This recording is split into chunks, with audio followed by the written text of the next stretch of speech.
चला तर मी तुम्हाला दाखवणार आहे की नवीन असलेला पाटा हा आपल्याला क्लीन कसा करता येईल, जेणेकरून त्यात असलेले कण हे कसे बाहेर येतील, मातीचे छोटे छोटे कण असतात त्याला चिकटलेले ते कसे बाहेर येतील हे पाहणार आहोत आपण।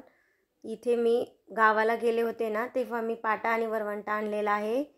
इकडे शहरात काही शक्यतो भेटत नाही म्हणून मी गावाकडूनच आणलेला होता। इथे मी तांदूळ असे बारीक करून घेतलेले आहे, सर्व ठिकाणी लावून घेतलेले आहेत। अशा पद्धतीने सगळीकडून पाट्यालाही आणि वरवंट्यालाही ते व्यवस्थित लागले गेले पाहिजे, जेणेकरून जे राहिलेले कण आहेत ते बाहेर येतील त्याला चिटकवून। अशा पद्धतीने व्यवस्थित मी बारीक केलेले आहे तांदूळ। तुम्ही तांदूळही बारीक करू शकता किंवा बाजरीही बारीक करू शकता, काहीही हरकत नाही।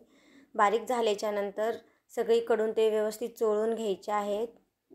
जे राहिलेले आहेत कण ते त्याला चिटकून बाहेर येतात। शक्यतो हे लवकर नवीन पाटा असतो ना, त्याचे लवकर बाहेर येत नाहीत लवकर। इथे मी बाजरी घेणार आहे आता वाटायला। गहू तांदळाच्या नंतर आपण इथे बाजरी घेतलेली आहे। तुम्ही बाजरी असेल तर बाजरी घ्या किंवा तांदूळ घेतले तरीही चालतात, काहीही हरकत नाही।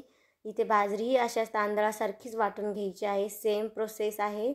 व्यवस्थित वाटून झाल्याच्या नंतर इथे मी धुवून घेतलेला आहे, बाजरी वाटून झालेली आहे।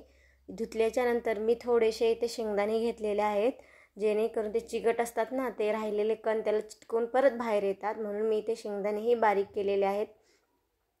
अशा पद्धतीने केलेले आहेत मी बारीक, तुम्ही पाहू शकता।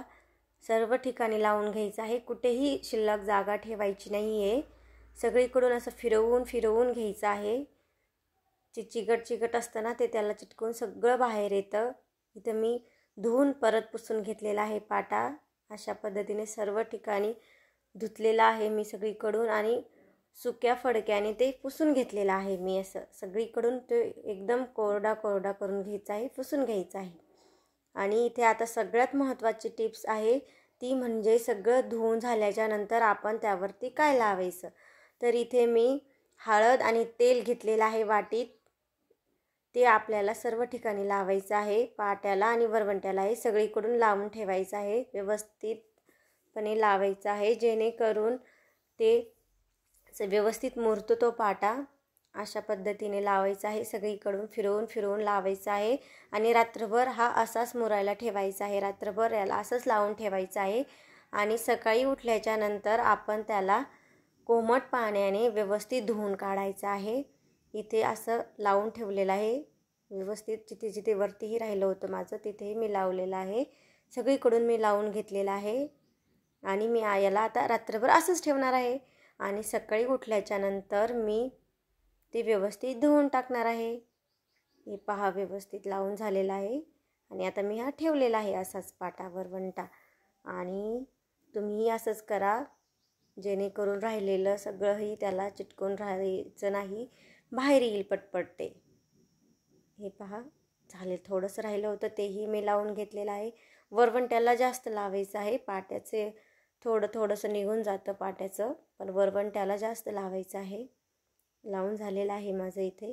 आणि इथे मी सकाळी उठल्याच्या नंतर पाहिलेलं आहे, तुम्ही पाहू शकता हळद वगैरे सगळं सुकलेलं आहे, पाटा ह्याचंही इथे सुकलेलं आहे। इथे मी कोमट पाणी घेतलेलं आहे आणि आता मी कोमट पाण्याने ते धुणार आहे। तुम्हीही असं धुवून घ्यायचं आहे व्यवस्थित। पाटा वरवंटा रेडी झालेला आहे आपला वाटायला।